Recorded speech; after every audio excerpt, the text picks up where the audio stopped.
Well, whoever is there and wherever you are, first of all, Happy New Year. Secondly, welcome to another meeting of the Maps and Societies, a remote one.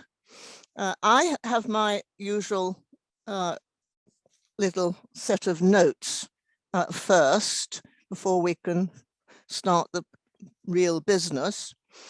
And I think the very first important thing before I forget, please note a change in dates for March. The messages are on the way and flyers are being corrected and so on. But Laura Lee Brott's talk, which was scheduled for April, is in fact in person on the 23rd of March. 23rd of March in person. That is right in the Warburg room. I was going to say where you are now, but of course we're not. Anyway, so that's the most important thing. There will be, and there are notices correcting that, but don't forget that. Otherwise, the organizers are all here, I think. This is the first time for ages. Tony, I can see, and Philip Jagessar, of course, is running the physical side of the show and has been instructed to put me right when I go wrong with which button to press, but I don't think I have any to press now, thank goodness, because he's there pressing them all for me.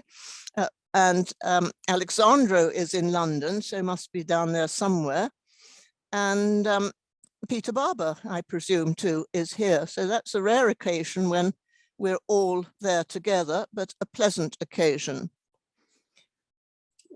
Now, I think those are my key dates. Now, the usual thing to say, of course, is that if you have questions, and we hope you have comments as well as questions, either type them in as you go along, or as we go along and they occur to you, or use the raised hand signal, and we'll pick you up at the end as we go through both sets of questions and comments.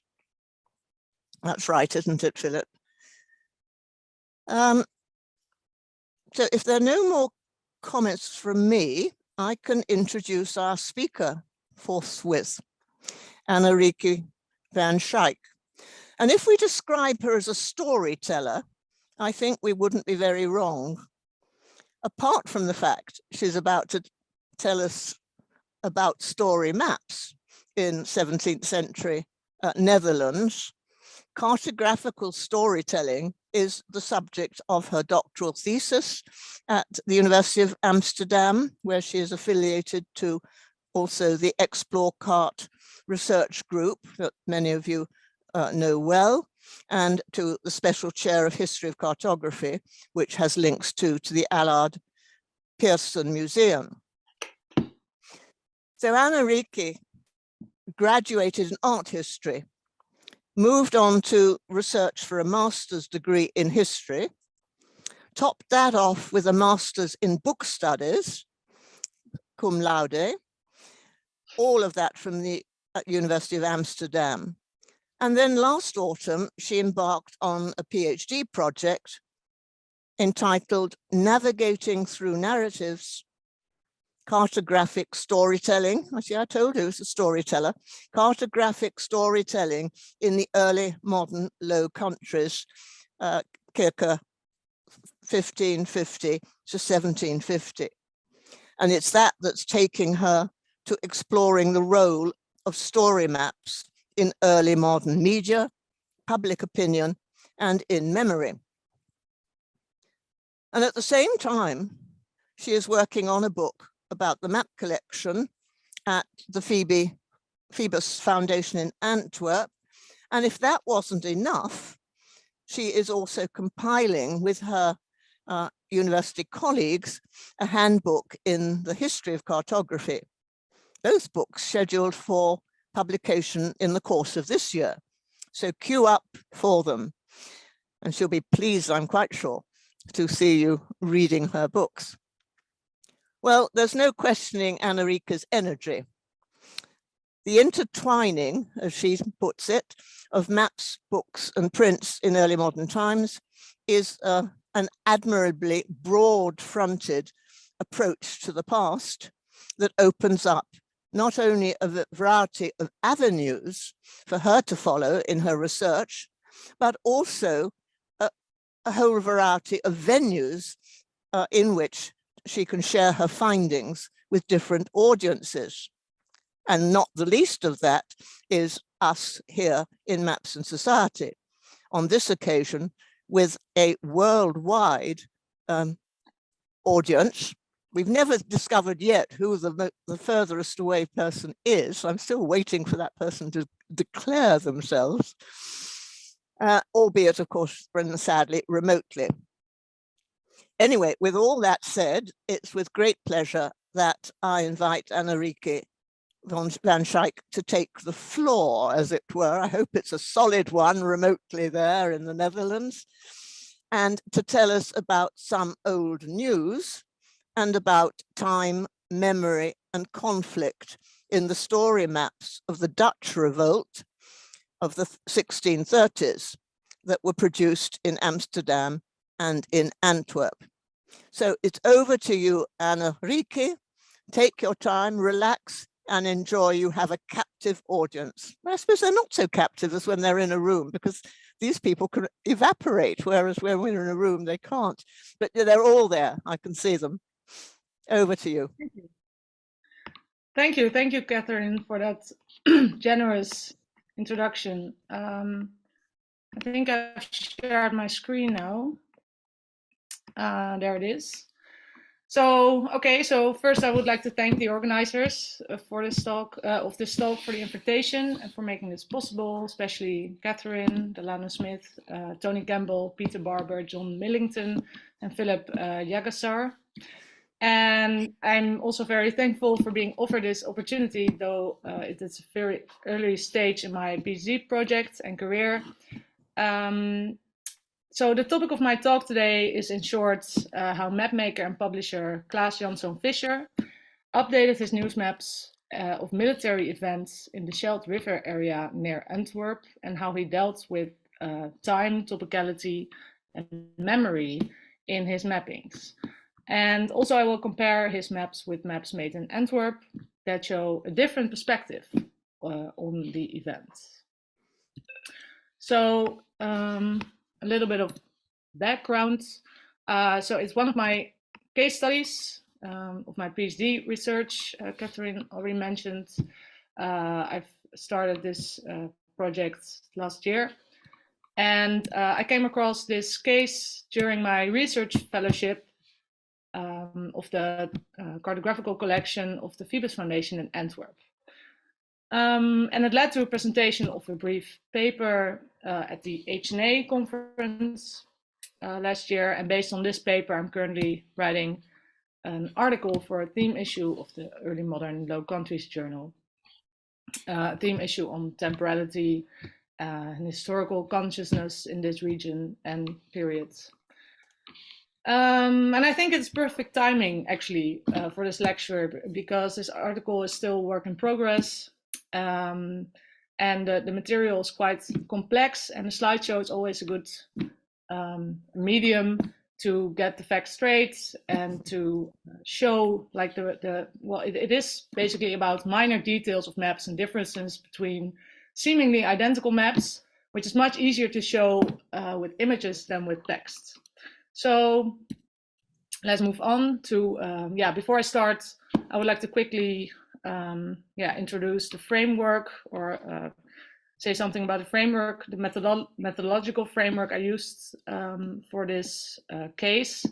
It is based on, it is an article by Irina Vasiliev. She's a geographer, and she analyzed the tools that mapmakers and geographers have used to add temporal information to their maps. But mostly she discusses 19th century and 20th century maps, modern maps.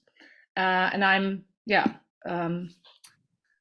considering to what extent this framework, this method is applicable to interpret time in early modern maps. So reconsidering time in old maps. Although the importance of time, movement, narrative in older maps, older than 19th century maps, is more and more acknowledged and accepted in the field, in our field, there are still three main trends in the history of cartography and theory that hinder the exploration of temporal aspects of old maps, which I hope to change with my research. So the first is that time in maps are mostly ascribed, well, time in maps, like the phenomenon, is mostly ascribed to modern age. Some authors say that it starts around 1650s or the 19th century. The second is that there's a strong focus on representation. What about the temporality and real time involved in production, circulation, and consumption of maps? And thirdly, there's a lack of tools. There's no developed theory or methodology for analyzing time in early modern maps. So to make a change, a series of updated news maps by Klaas Jansson Visscher will be taken by me as a research case, showing how he consciously dealt with time in maps in his production of maps, and also how he manipulated, I think, well, on purpose, the temporal information. So these maps should be considered news maps. And in the 17th century Low Countries, people had access to an endless pile of news maps in various forms: newspapers, pamphlets, journals, periodicals, newsprint, and they all commented on big events, big international conflicts, such as the Dutch Revolt against the Spanish Habsburg rulers, but also on local minor events. And the main visual genre in which the interest in time and place, the present, culminated was the genre of news maps. Such story maps, which is a general term for these maps, in which narrative and spatial data are combined with the purpose of communicating a story. So news maps communicated recent events with a large, often international public. So, and where today newspapers end up in the waste paper bin, news maps were strikingly not thrown away, but often actually saved, hung on walls, or incorporated in history books or atlases. So those news maps also seem to have played a key role in memory practices and in history. Okay, so the research case, a little bit of historical context. So we're talking about the Dutch Revolt,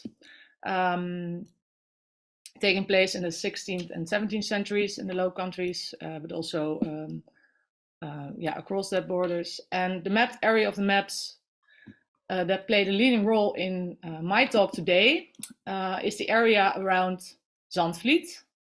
It's a town between Bergen op Zoom and Antwerp, over here. And well, after the 12 years truce ending in 1621, the Dutch Republic continued its conflict with Spain, and both parties attempted to control the trade in the Scheldt River area. And at that time, the border between Dutch and Spanish territory, as you can see by the yellow and orange coloring, Zandvliet had a strategic location on the borders. Oh, actually, the Spanish made it a strategic location. And that was not at least because the Scheldt River was a connection with the North Sea and served as a connection with important Holland cities in Holland, in the northern provinces. So the maps we'll discuss today are either produced in Amsterdam, reporting on the events from a different geographical location, and from Antwerp, what was quite near. And let's head to Zandvliet. In 1627, the Spaniards started building building fortifications around Zandvliet and prepared attacks on Holland and Zealand from here. And it finally culminated in the spectacular Battle of the Schaik in Zeeland in September 1631. So on the 10th of September, Isabella of Spain and Maria de Medici waved the Spanish armada goodbye that sailed from Antwerp towards Bergen-op-Zoom. And the departure was joyously celebrated, which is depicted on the upper part of the print, of this print. And the lower part shows the outcome of the venture, which was a big loss actually for the southern Spanish Netherlands and a big victory for the Dutch. I will talk about this later. And during the aftermath of their loss, the Spaniards did no attempts in this region for a while, and the Dutch took the opportunity to expand their dominance in this area, including capturing the Spanish forts and flooding the polders near Antwerp in 1632, for instance. You can see this here. And in 1638, the States Army moved further and tried to besiege Antwerp, but during this venture, this venture was crushed by the Flemish-Spanish army during the Battle of Culloch. So there was a short summary of all the events I'm going to talk about the next talk, and these events will pass by. So first about Klaas-Jan Visscher. From 1627 to 1640, Klaas-Jan Visscher was a map publisher and printer based in Amsterdam, and he had a large workshop with many engravers and etchers working for him. So he probably acted as a supervisor, as the publisher. He gave updates about the events I just spoke about by modifying one original copper plate in the years until 1640. So what he did was a common practice, or actually one of his employed engravers or etchers did this. The etcher erased some of the lines from the original copper plate, like this. I should have actually added a sound effect or something to this, like polished the parts and etched new lines. So this is a key tool or a key method for my argument, for my talk. So I've collected over 40 copies of 6 different states of Visscher's map from various collections that comprise the main corpus for research, and 6 states can be distinguished, which you can see over here. So there are 7 because that's the second state. With the second state, there are two editions. So one from 1627 and one from 1628, because in 1628, Visscher added a new text, but the copper plate remained the same. So I will run through these states. The first state from 1627 is about the Spaniards building forts in the Scheldt riverbanks between Bergen-op-Zoom and Antwerp. The imprint tells that the original map was drawn by Joshua van den Ende, an Antwerp-born engraver who moved to Amsterdam and who mostly engraved maps for the Blauw family, for instance, but also for Visscher. And we can see over here, the town of Zandvliet in the center, increasing supply of Spanish troops, ships, war materials to this area. They were really building like a town here.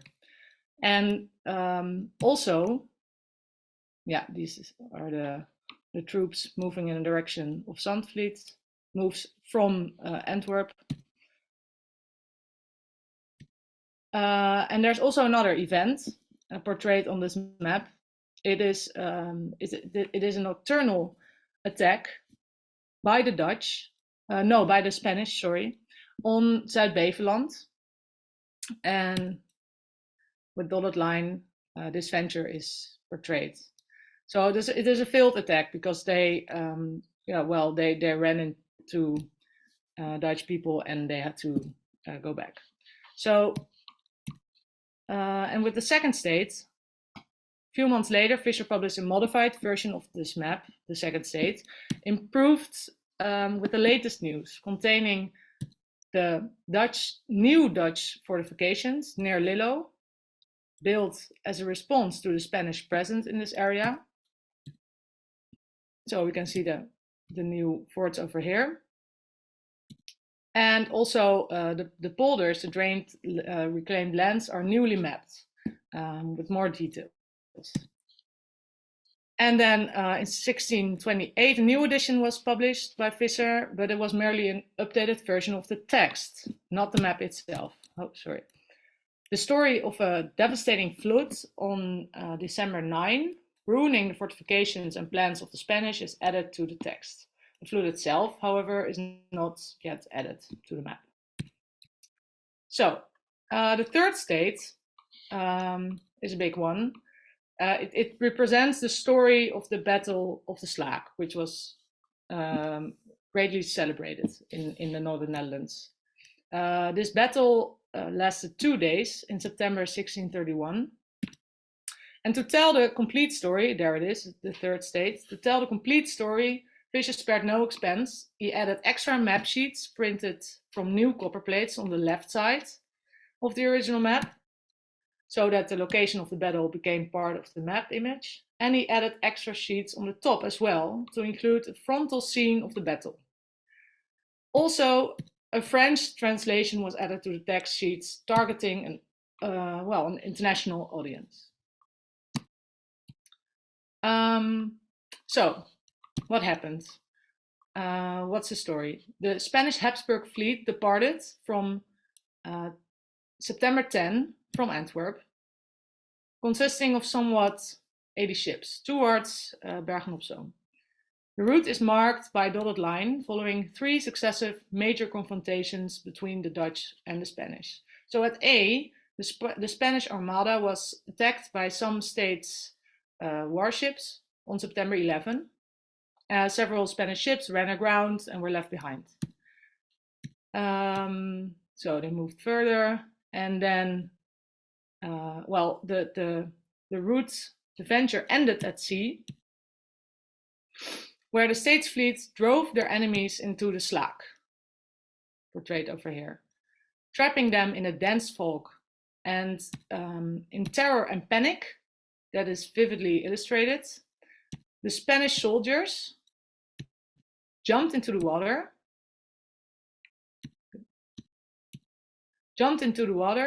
and tried to go ashore, but the Dutch awaited them and beat them down. So this decisive final scene is portrayed by the print at the top.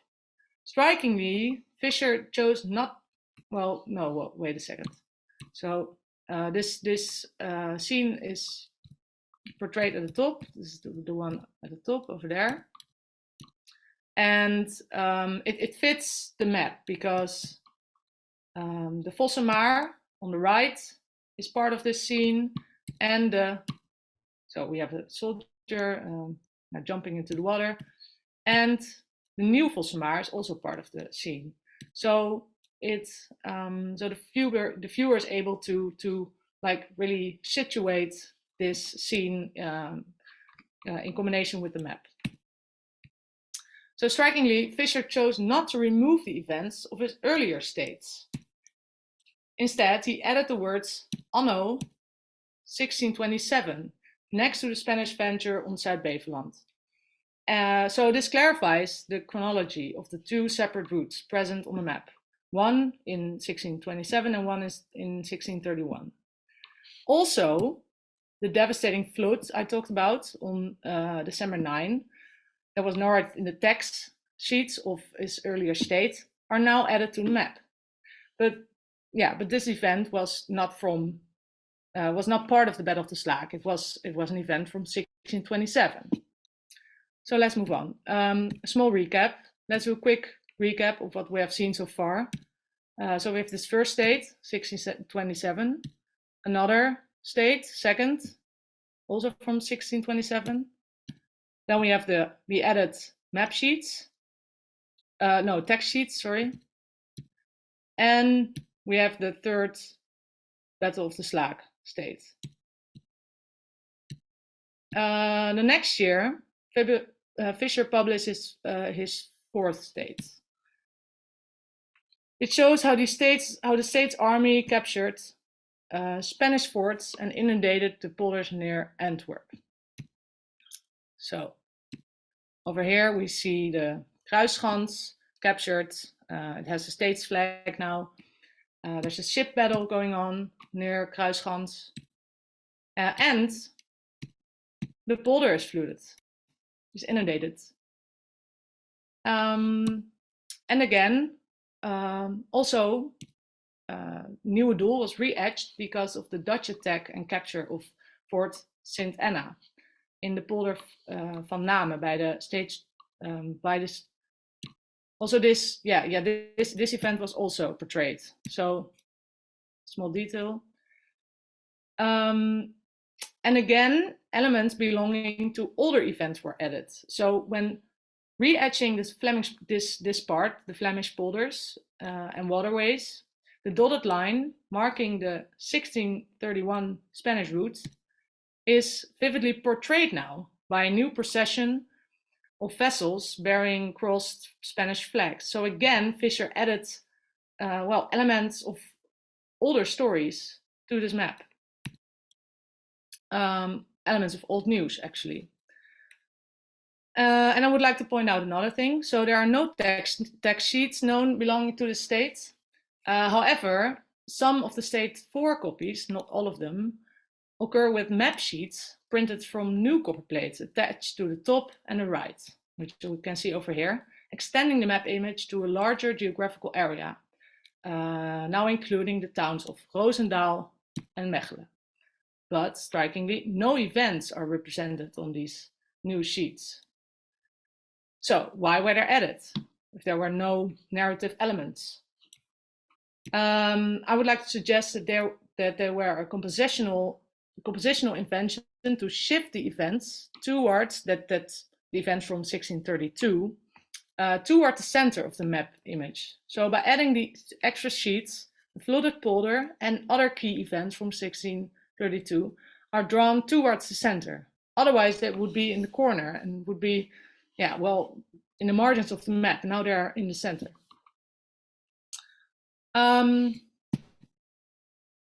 Let's move on. Yeah, it took some time until Visscher published his new fifth state. Given the fact that it was issued in 1638, the reason for publication was probably the Battle of Callo, which took place in June 1638.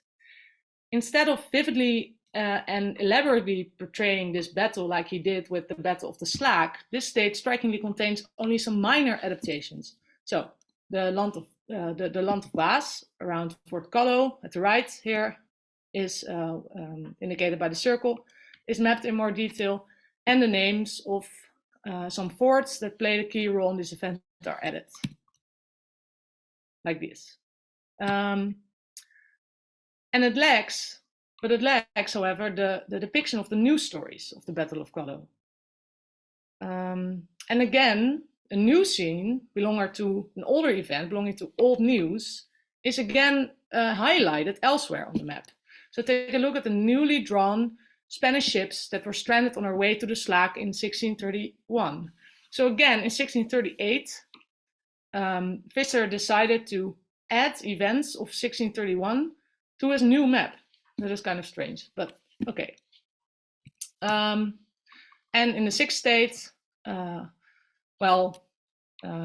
much happened here, but that's two things stand out. The first is that the cannoning warships at Kruisschans from that appeared in 1632 are not present anymore. They are removed. And the second thing is that while this part was removed, so Visscher did sometimes remove events, old news, old stories remain present on the map. So for instance, events from 1627,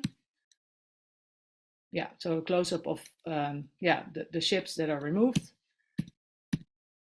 So the events from 1627 are still there. And we can still see, the dotted line, the route of the Battle of the Schaik, 1631, although it's cut off. So it's totally meaningless because like the end of the story isn't there yet, isn't there anymore. And finally, also the capture of Fort St. Anna from 1632. So to conclude, Visscher applied 5 different ways to put temporal information on the map and to help the reader imagine an external linear timeline. They're all mostly based on Vasiliev's framework. The first way is by marking moments using time labels. We've seen this next to the dotted line, 12 September 1631 and 1627, and indicating that it was a story from 1627. Also, we have the duration. Vasiliev defines this as continuance of an event through time with some associated change. So the spatial beginning and the end of the route here are indicated by a dotted line. We know the direction. The time labels and the use of consecutive letters A, B, C allow the viewer to judge its duration in time. So that's a second tool. The third is accompanying text sheets. The text is much more explicit and specific than the map itself regarding moments, duration, and chronology. It contains indications of the moments of the day, like in the morning, 8 o'clock. Meanwhile, the tempo, haste, speed, and also progression. Visscher often ended his text with common phrases like het vervolg zal de tijd openbaren. Time reveals what follows. And viewers were reminded of the successive, progressive character, and were also, by these phrases, invited to understand the temporal quality of the maps. And fourth, Visscher inevitably simplified and summarized the events. Vasiliev called this temporal generalization, deciding what moments to include, what to abandon, and how to simplify temporal information to communicate the essence of the story. And we got the layering of time. So I think this is the most striking result of this analysis, how Visscher temporarily layered his maps. So carefully, piece by piece, he assembled, composed certain moments and narratives from the recent and further past.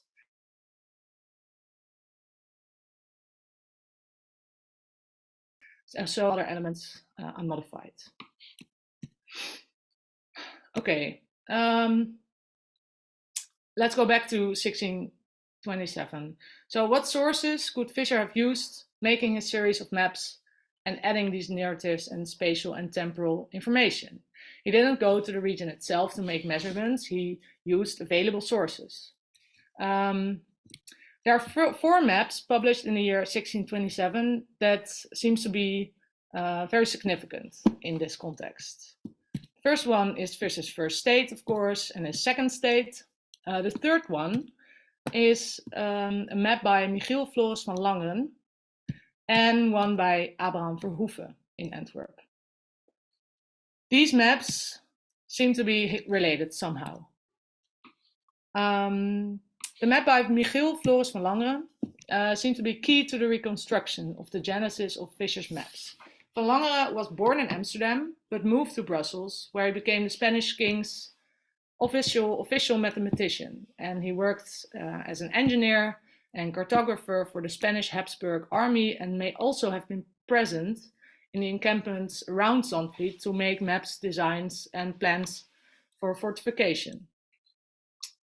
He made an undated map, which incorrectly is dated 1640 because of a later owner that wrote the year 1640 on one of the copies of this map, which is kept in collection of Plantijn Moretus Museum in Antwerp. And I've been in contact with Professor Han Leune, who has thoroughly studied the history of this region, and in particular of the fortification. And he told me about this map, and he argues that this map must be from 1627 because of certain forts that are not present on this map and were built by the time of 1640. So this map could not have been from 1640. And Van Langen's first map was from 1625, so it is possible that this map is from his early career. The map is dedicated to the Spanish commander Don Diego Felipe de Guzman, who was Captain General of the Spanish Habsburg Army of Flanders. And this military pro-Spanish character is also evident by the legend indicating the forts belonging to Majesty and the forts of the enemies, and the enemies were the Dutch. So a comparison of this map with Visscher's maps from 1627 also confirms that it indeed could have been from 1627. So when we compare the two maps, we must conclude that Visscher's mapping of the area we see here at the left is quite inaccurate. It only shows some outlinings of polders and dikes. The second state, however, wait for it, there it is much more detailed and quite similar to Van Langen's map of the area. So for instance, the polder next to Nieuwe Doel is reclaimed, and the area of the Hulster Ambacht is mapped, and most important, new elements are added. The new Dutch forts near Lillo are present. So based on these maps, on these comparisons, I would like to suggest that perhaps Visscher published his first state in 1627, shortly afterwards saw the map by Van Langen, and had his reason to edit his copper plate to publish a new state, a better one. And it's just an hypothesis, but the chronological order in which the maps were produced may have been like this. And there was another map published in 1627, one by Abraham Verhoeven, made in Antwerp. The news publisher who made the newspaper Tijdingen and Nieuwe Tijdingen, but also published news maps. He probably didn't make them himself, but had cartographers or engravers doing this for him. And his map, there's an unknown map I only have a fragment of, also with the help of Han Leune. And the original map, I haven't seen it yet. And let's have a closer look at the details. Because was it produced before Visscher's first state or after? Let's have a closer look at the details, because it inevitably relates to Visscher's first state of 1627, even more than Van Langen's map did. Specific narrative elements are similar, such as the state's flags at the Land van der Goes, over here. Also, the marching Spanish troops in the direction of Zandvliet, and the activities around Fort Hooggewerf.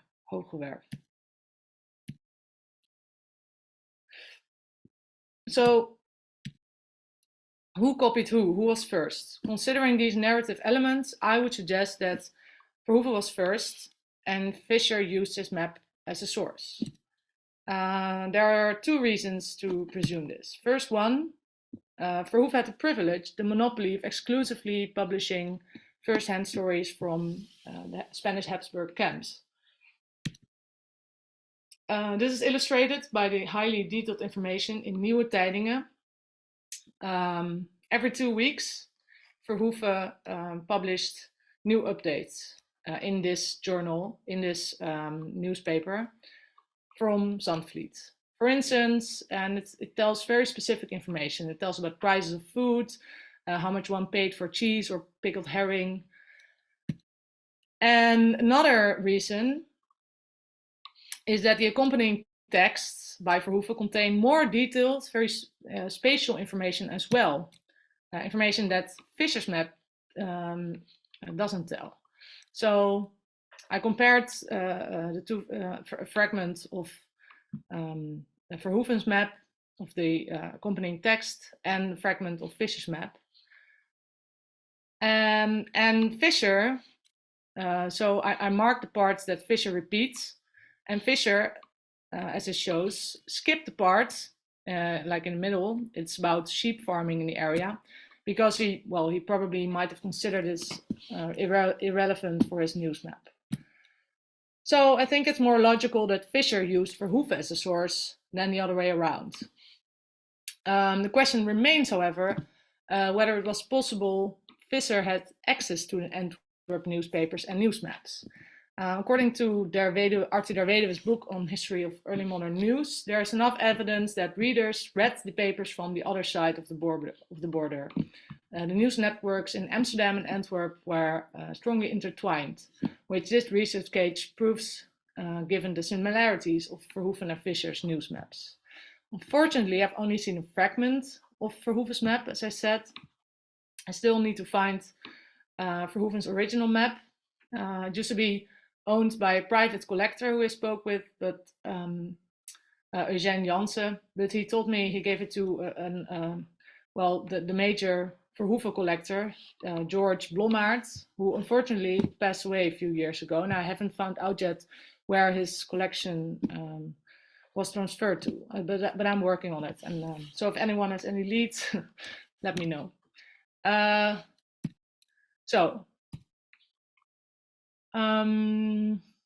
would like to move on to some Antwerp updated story maps to show two things. What kind of tools they use to add temporal information. Are those tools similar to the tools Visscher used? And what narratives on the events were communicated by those maps? The first two maps are by Abraham Verhoeven, who we already met, and the second series of maps is by Pieter Verbiest. Those are 6 different maps, 7. So Abraham Verhoeven, besides newspapers, Abraham Verhoeven also made news maps, and this story map is from a different copper plate than the map we've seen earlier. It's not the same. It has a slightly different orientation. The map image is more cropped. It has a larger scale, and it is about the newly built Dutch and Spanish forts. We're able to see the Dutch forts as well, so with the striped flags, and also the ships, Dutch ships. Okay, so this is the first state from 1628. So far I haven't found other states, except for the second state from 1632. This year, Verhoeven published an updated state, adding a layer of events from 1632. So none of the narrative elements from 1628 is removed. Only new events are added to the map image and the legend. The Dutch capture of the Kruisschans and St. Jacobsschans in St. Jacob's Fort in June 1632, portrayed by a battle scene in the polders near Antwerp. The legend explains this capture, but the map shows the stage before the moment of capturing. The outcome is not clear. So the flags remain Spanish, crossed, and the polders have not been flooded yet. There's no inundation. When we compare this with Visscher's map from 1632, here the outcomes are stressed. The flags of the forts are changed, and the inundation of the polder is also marked. So the other map maker, other series of Antwerp maps by Peter Verbiest. Peter Verbiest, he published between 1631 and 1638 7 states of his map of more or less the same area. Let's have a look. So the original from 1631 does not show many narrative elements except for some ships. And this also accounts for his second state, not many changes. And the third state also. The only change in the third state is the flooded polder, the flooded polder near Antwerp. And in 1633 and 36, I skipped that because there are not many changes.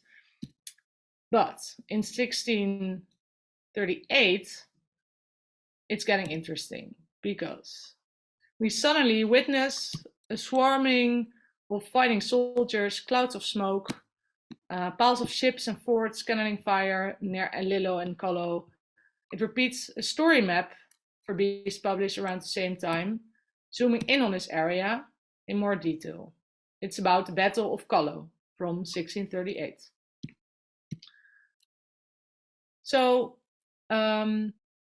he published this sixth state to represent the Battle of Collo. But strikingly, in the same year, Verbiest published a successive state in which nearly all the events reminding of the Battle of Collo are removed. Only some ships heading towards Collo remain on the map. So, just like Visscher, Verhoeven and Verbiest carefully layered, composed and assembled their maps, either removing traces of the past or leaving them behind, carved in the landscape. Over the period 1627 to 1640, northern and southern Netherlandish map publishers reported on the events in the Scheldt, but they did not pay attention to each event equally. Visscher, Verbiest and Verhoeven had a sense for timing and momentum and preferred certain events to commemorate and certain events to remove or to forget, perhaps. The result is they use similar tools or methods, but for different purposes, presenting different narratives. Each map maker seemed to have chosen his own temporal generalization. That is inevitable. And we have seen that in Amsterdam, the emphasis on the Battle of the Schaik is preferred, which was celebrated because it was a victory. And the Battle of Collo was celebrated in Antwerp, and we can also see this in the maps. And a striking resemblance we've witnessed in Visscher's, Verbiest's, and Verhoeven's maps is the way they layered their events and layered temporal information, actually. So they show a similar refusal or reluctance to eliminate history completely. They present spatial and narrative changes. They all, in a way, maintain old news on the maps, traces of the events from a further past juxtaposed to the latest news. That seems quite confusing, but it also contributed to historical consciousness and sense of memory of events. And thirdly, it's also evident that there was somehow a significant exchange between maps and information between the northern and the southern Netherlands. But the regions were in conflict. So map makers, map publishers collected information, picked out the parts they preferred, and transformed it to either a pro-Dutch or a pro-Spanish side of the news and of history. So in a way, it was a 17th century form of framing the news, of fake news, actually. And what can we conclude concerning time in early modern story maps? Visscher's maps and Verhoeven and Verbies maps are products in which time is added in various ways. But they have in common that time is assembled, fragmented, and layered.